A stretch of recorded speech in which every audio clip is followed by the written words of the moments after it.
Hey, everybody. Welcome to round 2 of the Tactical Transition Tips. This week, I'm going to be talking about the importance of networking. Again, for those of you unfamiliar with it, the tips that I'll present are going to be presented in 3 formats. The first will be your close range, and that's somebody who's immediately transitioning or less than a year out from transitioning. A medium range tip, which is for somebody, I'll put it in the 3 to 5 year range. And the long range tip is for somebody who's looking at least a decade. As always, if you have any questions or you want a topic covered, please contact me through the website, transitiondrillpodcast.com, and send me a message. Maybe it'll be a topic that I haven't thought about yet, or maybe it might be on my radar, but something that you added will bolster it. So I encourage questions because your input helps me create tips and information that benefits you. So getting into the importance of networking. First and foremost, networking is one of your most powerful tools and resources that you'll have at your disposal. But remember, it's not just about collecting business cards. For those of us old timers who, collecting business cards was a thing. Now it seems like everything has gone electronic, but you know what I'm getting at. Or, for example, LinkedIn, it's not just the number of connections that you have. It's about building meaningful relationships with people that can then potentially open doors for you and introduce you or present you with opportunities that might not otherwise be there if they don't know who you are.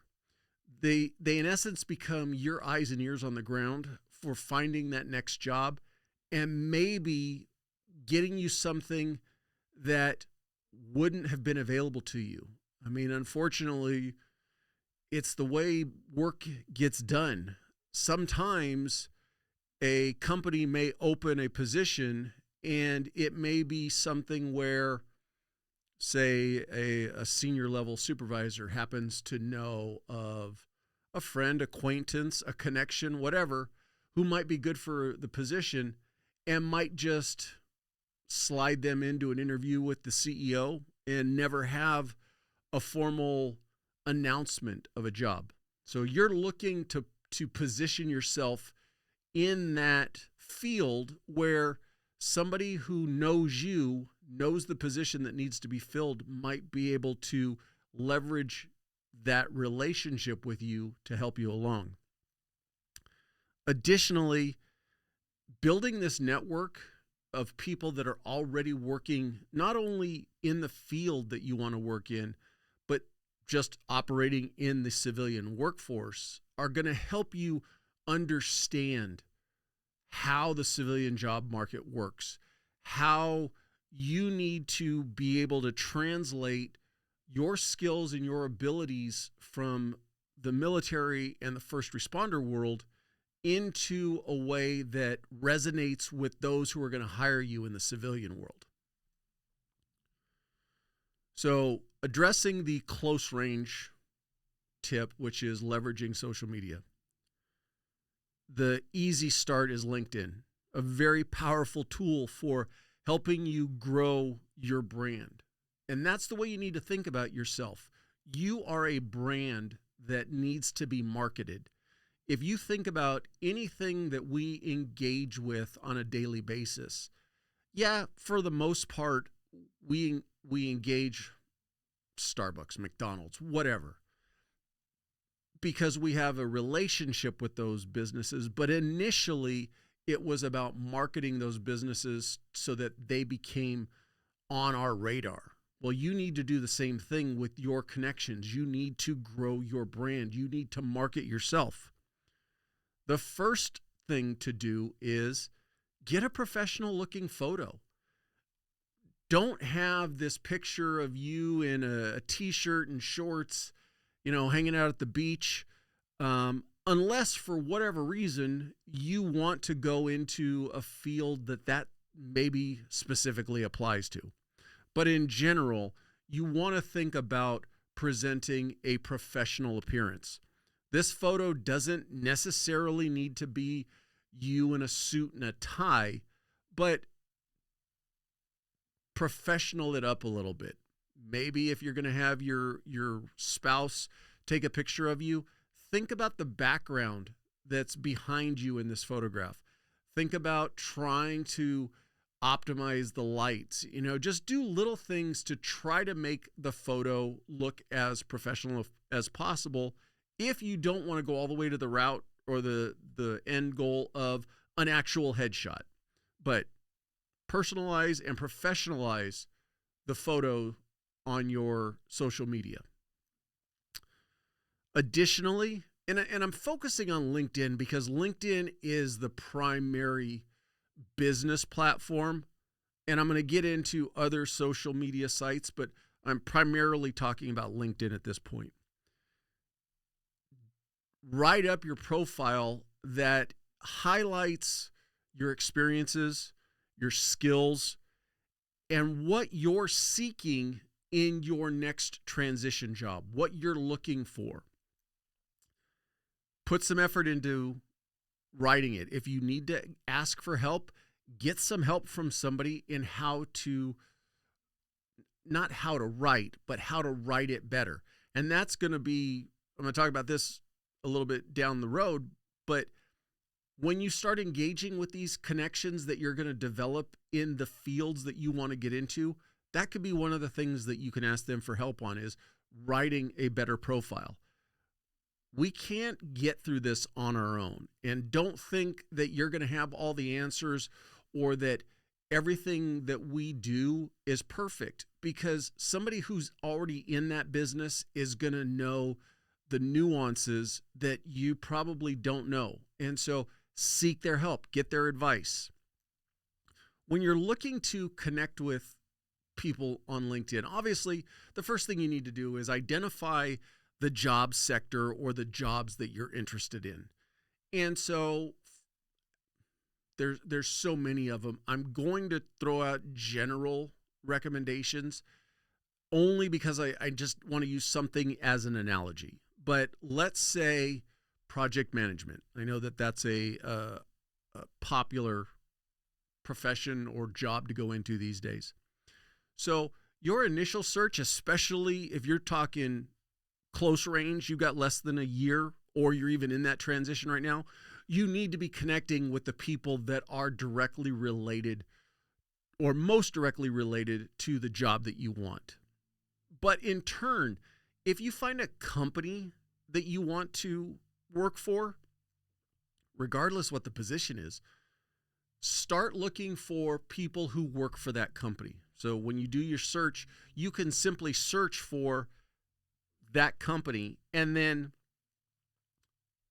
the filter for that would be, employees of that company. And then you could filter it down even more to specific. So for instance, let's just say it's XYZ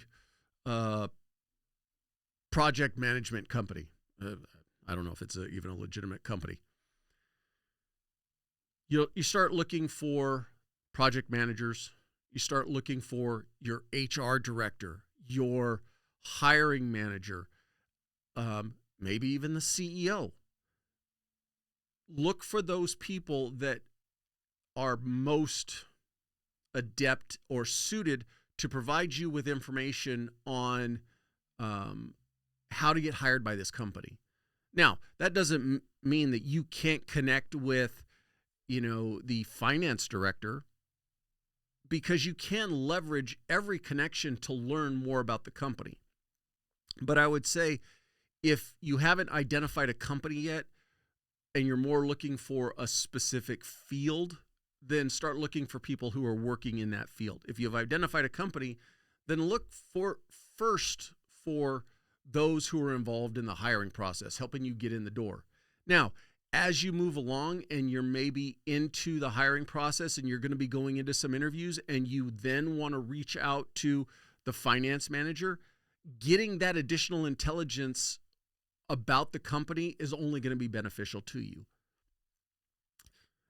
Additionally, if there are people who are in that job that you want or in the company that you want to work for, and a portion of their profile shows that they are a veteran or a former first responder, definitely include those in your higher priority for trying to connect with, because they're going to offer you more insights related to their transition, related to their experience coming from these careers into these companies. The other thing is, and if you haven't interacted with LinkedIn to this point, definitely make that your number one priority. Get yourself a LinkedIn profile created. But when you start sending out requests to connect with people, it gives you a small box to write a message in. You're not writing an essay. It's 200 to 300 words maximum, probably, I think it is. But personalize it. When you send the message, don't just simply say, hey, I'd like to connect with you. Explain to them who you are. Explain to them, what your skills are, and explain to them what job you're looking for. Excuse me. But then they can go to your profile and look more in depth, as opposed to simply getting a generic connect request with somebody that they don't know. Once you start building out this connection group, whether it be on LinkedIn, I know Facebook and LinkedIn have groups that you can join, but start engaging with these new connections. But in turn, start presenting information on your own that relates to the job or the industry or the job sector that you're trying to get into. Because the thing is that in combination with increasing the number of connected people that you have, the more information that you put out starts drawing more attention to you as somebody who's interested in that job sector, and shows that you have an interest in learning. But most importantly, it increases your visibility, because you're in an awkward spot right now. For those in that close range period, you don't have the opportunity to necessarily be the wallflower, to just kind of be the voyeur who just kind of reads and maybe doesn't interact. You really need to be aggressively putting your name out there. They're going to start seeing the name. They're going to see your profile picture. Hopefully it's a professional looking profile picture. And what ends up happening is you become more of their consciousness, or as opposed to their subconscious. And what I mean by that is, if you're not interacting, they may remember, oh, I connected with, so-and-so, but they're not going to remember you. But if you connect with them and you're in groups of people that are sharing information, all of a sudden you become on the forefront of people's mind. So you really need to be actively engaging your interactions on your social media. When you connect with these people, again, personalize it, but then follow up with it and see by chance if they have a minute for a 5 or 10 minute phone call. They have the opportunity to talk to you for a little bit. If they're local enough to you, go meet them for coffee. But what you're looking for is not simply leading off with, hey, I need a job. What you're looking for is for them to basically mentor you. Can you help me find groups that I can get involved with? Is there stuff that I could read? Is there anybody else that I should connect with and talk to? What do you feel are, if you backtrack, once you've explained what your skill set is and what you can bring to the table, what are you lacking? What might you be able to do between that point and the hiring process to better market yourself or make yourself more marketable. But in the end, your goal is to build genuine connections. That's what you're aiming for. And that genuine connection is not just taking from these people that you connect with, but what can you offer back? And that comes to, if somebody posts on their LinkedIn profile, maybe they post their company's having a problem with A, B, or C. You may not know how to solve the problem, but engage and maybe offer a portion or a suggestion like, hey, there's 4 parts to your problem. I'm just using this as an example. There might be 4 parts to your problem. Problem C, if you break it down that way, hey, when I was a first responder or I was in the military, this is something that was similar that happened. Here's how we addressed it. It might be a little tidbit that will help them, but engage by not only asking for help, but offering to help in any way that you can. And always remember, your social media presence is often the first place that many companies and employers are going to go look to learn about you. So as soon as you submit that application, before they even reach back to you, they probably have people or a team that are going to start looking at what's on your social media on your social media pages. So be mindful of that. That's going to maybe in most instances be their first interaction with you besides your application. So with that, work on actively curating a professional presence on all of your social media platforms, not just your LinkedIn. And this is a little bit of a soapbox of mine, but you have to be mindful that your social media presence is not simply a reflection of you. It ultimately will be a reflection of the company and who you are as an employee. So you have to decide, what's important to you. Is finding the job what's most important, or is, and not trying to go down too deep of a rabbit hole, but if you're going to stand on, I want to be able to post whatever I want to post whenever, I want to post it, that's your prerogative. But you have to understand that what you post on social media represents you. Now you could say, well, my Instagram and my Facebook and all that are private and I don't control, or I control who sees it. True. But the thing is that you have connections on those pages. And I'm not talking nefarious, like they're intentionally trying to, torpedo your career, but you don't know who their connections or who your connections are connected to. And they have the ability to interact with what you post. So if you're somebody who likes to post controversial topics that could be very polarizing, and it is 2023, and it's very easy to get on different sides of the coin in a situation. If you're somebody who goes off on tangents or long rants, not that there's anything inherently wrong with doing this, you just have to understand what does it represent about you, and then more importantly, what would that potentially be a representation of for the company that is going to hire you?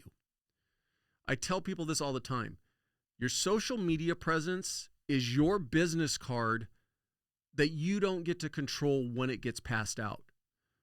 If you're somebody who posts a lot of red flag, I'll use a very broad term, red flag type posts, you can't then turn around and say, well, it's not fair that you didn't hire me.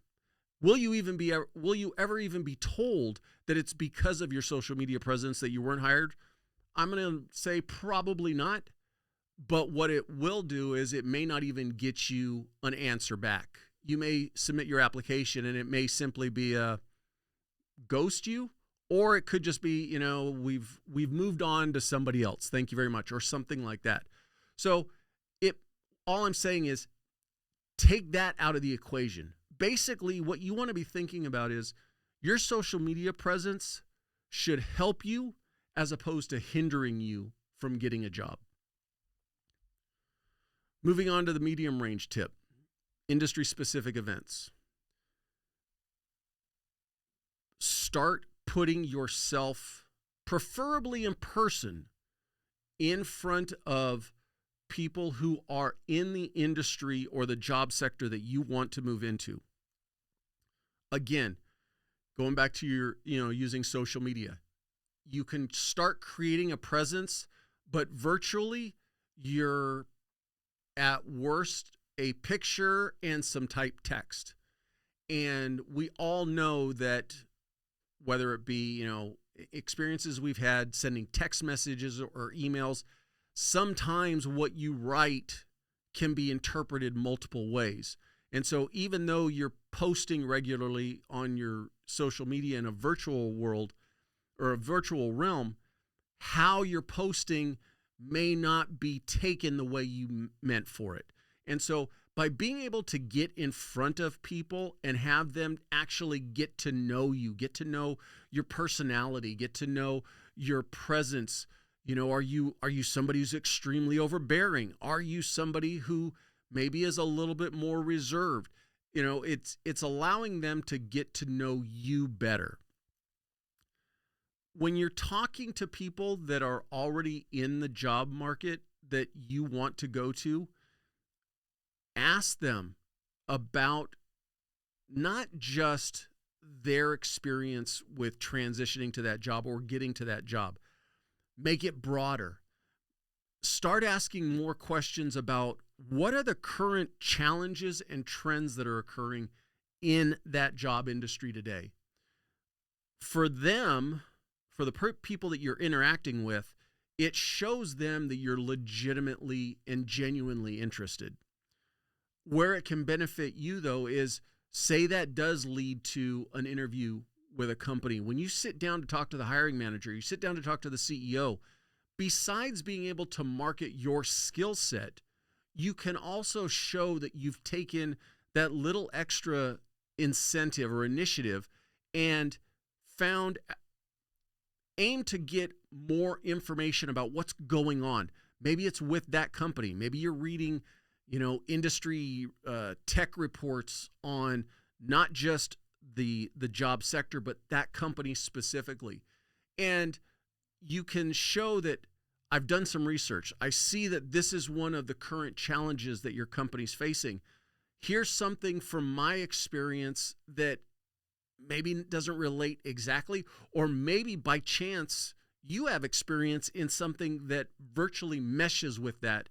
And now you've got the ability to sell your ability to address that problem.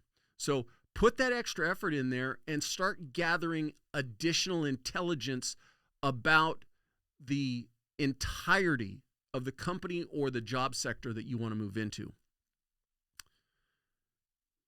Remember that all of these connections, whether it be on LinkedIn, in a forum group or something like that, or if you can, meeting people in person, all of these are potential job opportunities. And the thing is you'll never know until you start actively engaging with them, actively trying to grow your network. Because the thing is once they do get to know you, like I said previously, now all of a sudden a job comes open, and instead of a blanket, hey, we're hiring for this, somebody may go to the boss and go, I know somebody who'd be a good fit. Or maybe they do an active posting, but that same person goes to the boss and goes, hey, this person who applied right here, they'd be a really good fit for this company. Let's talk to them first, or really give them a chance. So those connections, as long as you're genuine and as long as you put yourself out there so that they can get to know you, can have benefits to you in the long run, because they'll be able to then give back to you. The one other thing I would say is we all bring to the table a certain skill set, certain abilities, but inevitably there's going to be some gaps related to what you currently have now and where you want to get to. Engage those connections, find out what type of industry specific certifications or anything like that you could get. with the time of this medium range. So you got 3 to 5 years potentially. Start working on maybe getting those certificates, or potentially go back to school and get your degree.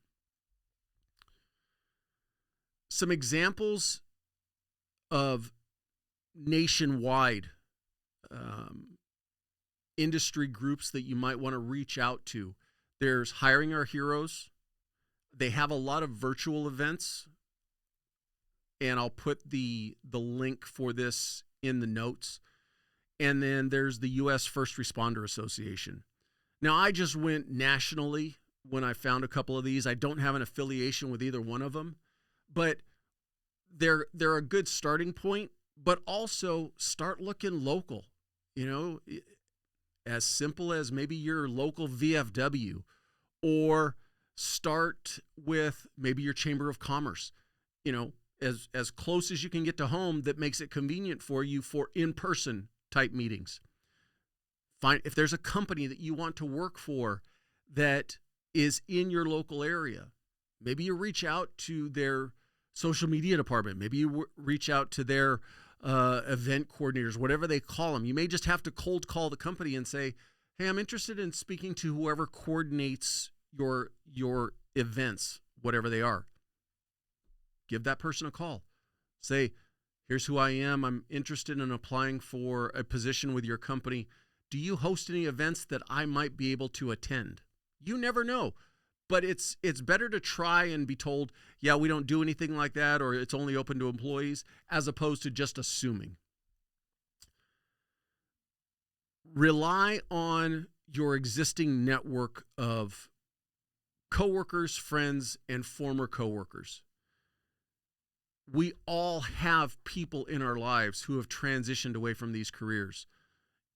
Some of them may have simply retired and they're not doing anything other than enjoying life and playing golf and traveling in their motorhome. But for those that have transitioned out and moved on to other careers, reach out to them. Find out from them what their experiences were. Even if it's not necessarily the company or the business that you want to go towards, but start gathering information from them about their transition and how they made it successfully or unsuccessfully, and what mistakes did they make that you don't want to repeat. For the military personnel out there, if you're deployed and you're looking at being deployed right up until your transition point, then you have to rely on virtual. And so what I would say is, you can still get on LinkedIn, still start generating connections. You can still start engaging with industry-specific groups on LinkedIn, on Facebook, wherever you want to find them. But also take the opportunity to do some virtual meetings. Through these connections that you make, ask them if they're available for a few minutes on Zoom or Skype or whatever it is, just so that they can actually see your face in as real a world as possible, but you're able to market you better. I mean, every one of us will say that a conversation that's done in person is always better than what's done virtually. But if virtual's all that you have available to you, you have to leverage it, but you have to do something. Don't simply say, well, I'm deployed. I don't have access to, meet up with people, so I can't do anything. You need to start doing it now, and if virtual is what you've got available to you, use it. For the long-range tip, and this is those people that are, like I said, I'm saying at least a decade out.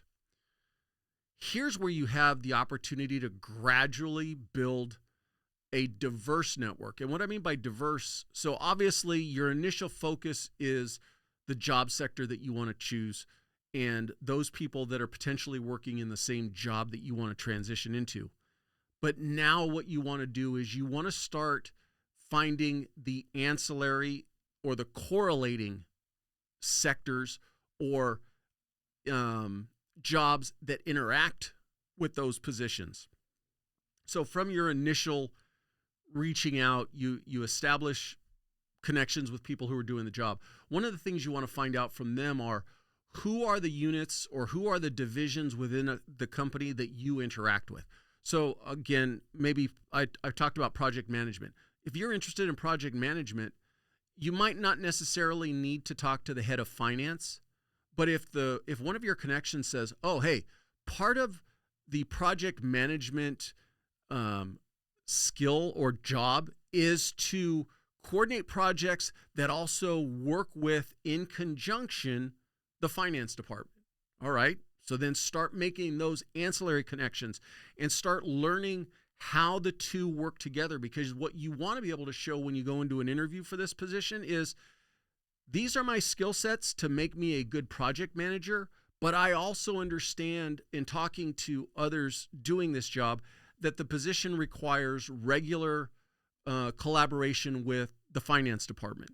And my goal is to not only be a good, positive team member and ensure that the project management team succeeds, but how we can be the best stewards to ensure that the finance department succeeds in their mission by collaborating together. So find those crossing points and start building that network, because the thing that's going to come out of that is you're going to gain more knowledge, which is going to make you marketable. But who knows? Maybe that person will open your eyes to a job that you weren't thinking about before. We might be front sight focused on, I want to be a project manager, and not really aware of the jobs or the duties of the people to the right and to the left, because we're focusing on getting that job. But every one of us in our current careers understands the importance of not only knowing our job, but knowing the job of the person to our right and to our left.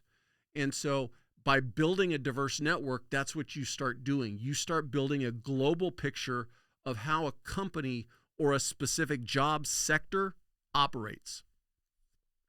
If you can, try to join some of these professional associations that are related to your job. That is money out of your pocket. I get it. But it's, again, it goes back to marketing. Not to use the old adage, but it takes money to make money. And so you can sit here and say, you know what, I don't want to pay for XYZ, organization, because I'm not in it yet. That's your prerogative. But understand, somebody else might be. For those of us in the first responder community, we've all had instances where we've been interested in a certain position that we want to go for, and there have been those who just do the minimum. Hey, my organization won't send me to the training, so that's all I've got. And there have been coworkers who have said, hey, if my organization won't send me to whatever training it is, I'm going to pay for it and I'm going to go to it on my own. And now all of a sudden, when the position comes open, who gets the spot? Well, the person who can go in and show that they've done a little bit more. So joining some professional groups, it does cost money, but what is the increased benefit in the long run to you? And that's what you have to weigh out.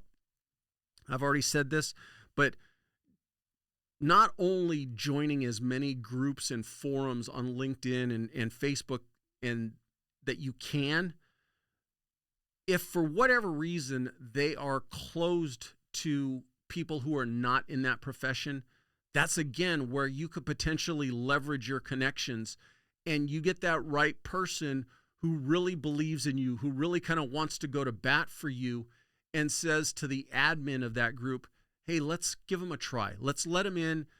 If for whatever reason they misbehave or they're just not bringing anything to the group, they can be asked to leave at a later date. But let's give them the opportunity. As opposed to, if you don't have those connections, then you don't really have that person helping you get in. It always comes down to marketing yourself. I can't say this enough. You have to market the skills and abilities that you've gained as either a veteran or a first responder, and how it works for these companies. And don't think that simply because you don't check all the boxes for a given position that you're not qualified. I can tell you from personal experience as an investigator and going to conferences and talking with managers and leaders of private companies, the biggest thing that they would want to hire me or another retired investigator for is our investigative skills, because we bring that to the table, and that's one of the hardest things to teach somebody who's never done the job before. Interviewing people, writing concise, detailed reports. All of that stuff is invaluable. Teamwork. We know how important it is to operate in a team to get a mission or an objective completed.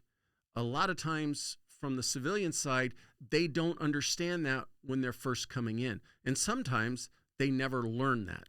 So you're going to have skills and abilities that is going to make you marketable. You just got to get you and your abilities in front of the right people.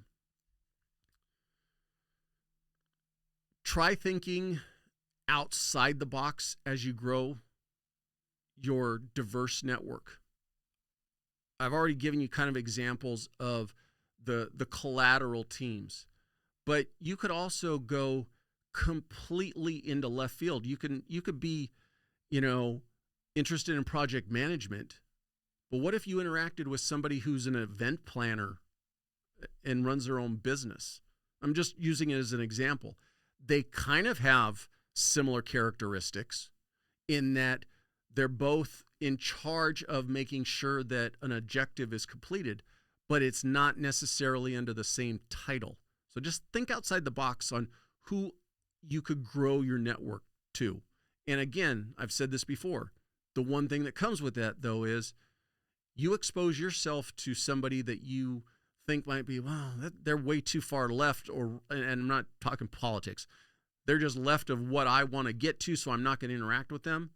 Well, you never know. That person could expose you or open your eyes to something you weren't even thinking of before. So your initial jump into building your network, focus on where you want to get to, what job you want, what job sector you want to work in.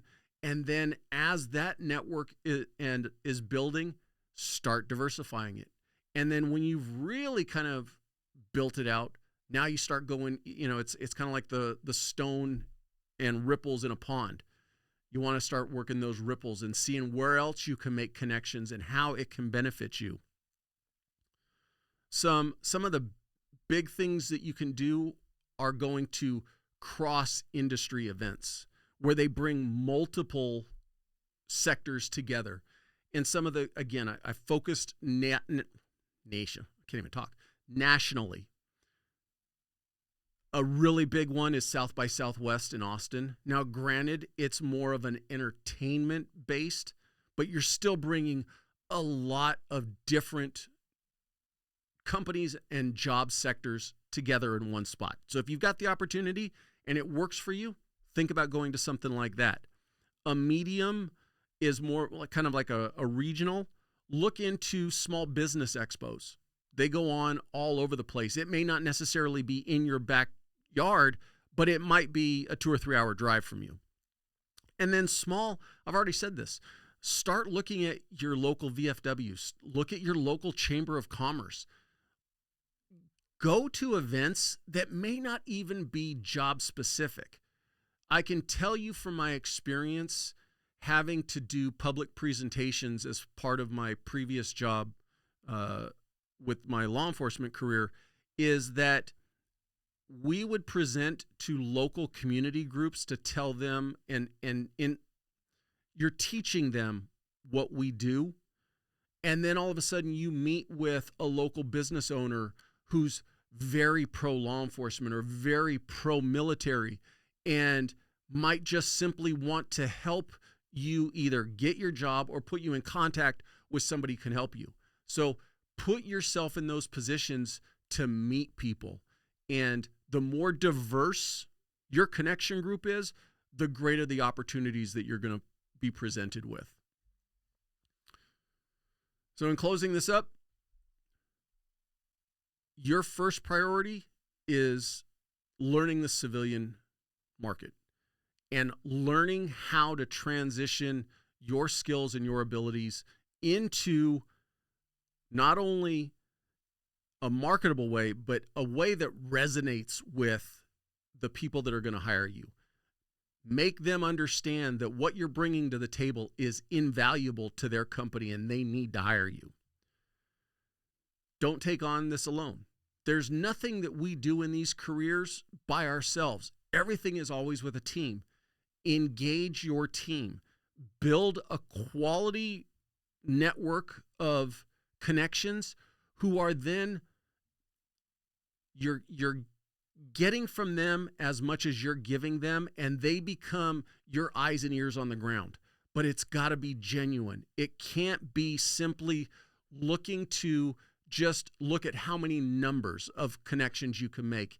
It's more about creating a network that has your best interest at heart. And that comes from being genuine in your interactions with them. The simplest way to remember this is it's not who you know, it's who knows you. So just simply having a connection to somebody doesn't make it a usable or a workable connection. You have to take the next step, and it's on you. It's not on them. It's on you to engage with them more. Be personable. Try to be as friendly as possible. If you've got the opportunity and somebody works in and around where you're at, take them for a cup of coffee. Take them to lunch. Yeah, it might be 10 or 15 bucks out of your pocket. It might be a couple hours out of your day. But what are the long-term benefits to that, as opposed to, well, yeah, they're a connection and I'm not going to engage with them. So you always got to be engaging. You've got to be the one pushing that train along. Be genuine, be sincere, be professional. Don't expect something. I've heard the analogy of people who are really wealthy, and what they've said in interviews is, if somebody came up to me and said, "Hey, give me $10,000," it's not that they couldn't afford to give that person $10,000. It's that the person just simply wants it easy. Hey, just give me $10,000. As opposed to if a person came up and said, "Mr. Bezos, I want to strive to be as successful as you are. Do you have 10 minutes to talk about how you accomplished what you did?" When you put them in the position of simply being a teacher, they're going to be more open to working with you and helping you. And then who knows, if you're genuine and sincere and engage with them long term, and you're not just one and done and forget about them, then that's where those relationships grow to where they start looking out for you. The last thing in closing, you've got to develop your elevator pitch. In that, there's several definitions for what an elevator pitch is, but basically, if you got into an elevator with Jeff Bezos and you had 4 or 5 floors to talk to him, you need to quickly and succinctly get to the point. Who are you? What are your skill sets, and what job do you want with whatever company? If it happened to be with Amazon, but not this, "Hey, Mr. Bezos, I'd like a job." "Well, what would you like to do?" "Well, I would just like to work for Amazon." That's not going to work. It's got to be, "I'm so-and-so. Here's the skills and abilities that I have, and I've done research on your company. You have these positions available, or this position, and I think I would be good for it for A, B, and C." It's got to be in their face. It's kind of like a boxing match. It's just punch, punch, punch, punch. But you're not letting them kind of go, "Oh, he doesn't really, or she doesn't really want this." You've got to be focused in what you want and how you deliver it. With that, I appreciate your time. As always, please, if you have any questions, if you have any topic ideas, I would like to know them. You're helping me by helping others by suggesting a topic or presenting a problem that you're experiencing in your transition process. And maybe what I can do is reach out to others and start presenting answers to answer that question. So thank you again. I look forward to the next time.